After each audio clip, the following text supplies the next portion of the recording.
mulai menerbitkan cerita di media sosial dan platform penerbitan dalam ringkasan mingguan berjudul Apple II. Paris mengatakan dia berhati-hati untuk menghormati peraturan perusahaan dan tidak pernah membagikan informasi yang dia yakini sebagai rahasia. Dia mengatakan dia terus menerbitkan Apple II setelah diselidiki pada akhir September.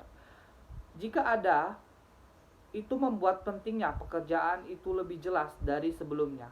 Ketika tanggapan Apple terhadap kritik adalah memulai penyelidikan internal terhadap mereka yang ingin dihilangkan. Lebih mudah bagi mereka untuk menghentikan orang daripada bagi mereka untuk benar-benar mendengarkan. Oke, letak konflik dan analisis. Jadi, dari letak konflik dari kasus tersebut, kita mengetahui bahwa salah satu konsep teori hierarki kebutuhan Maslow, yaitu kebutuhan akan rasa aman, perlu dievaluasi karena ada rasa tidak aman terhadap karyawan-karyawan Apple seperti pelecehan seksual dan diskriminasi.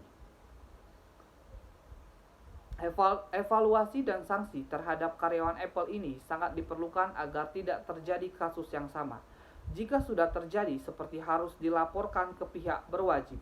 Evaluasi ini dilakukan agar dapat mensejahterakan dan memotivasi semua pihak karyawan agar tidak segan-segan untuk melaporkan kejadian yang tidak mengenakan.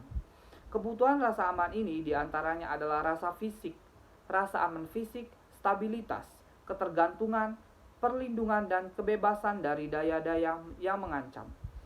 Menurut Maslow, orang-orang yang tidak aman akan bertingkah laku seperti anak-anak yang tidak aman.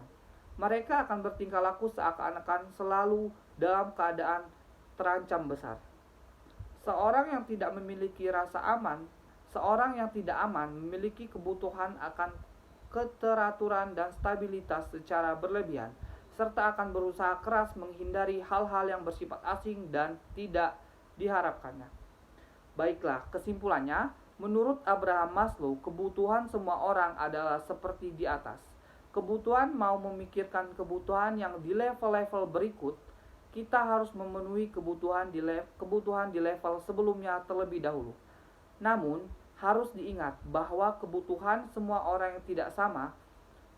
Walaupun kebutuhan semua orang harus dipenuhi, apa yang mereka anggap cukup dapat berbeda.